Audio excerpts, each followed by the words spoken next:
हर याद भी जुड़ी है तेरी सादगी के साथ। बहुत शुक्रिया, बहुत शुक्रिया। रहबर तुम्हारे काम का अंजाम लेत है, हर काम यूं ही करते रहो खुश दिली के साथ। हर काम उससे जरूर मिलिएगा, एक आ गई के साथ। गर आपसे मिले जो कोई सादगी के साथ। बहुत शुक्रिया दोस्तों। आइए गजल का मतलब कुछ है।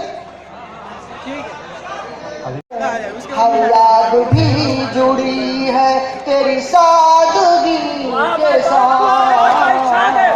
बहुत शुक्रिया, बहुत शुक्रिया।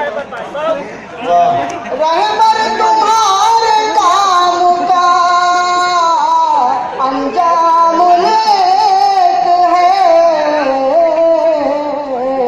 हर काम यूं ही करते रहो खुश दिली के साथ। हर काम उससे जरूर मिलिएगा, एक आ गई के साथ।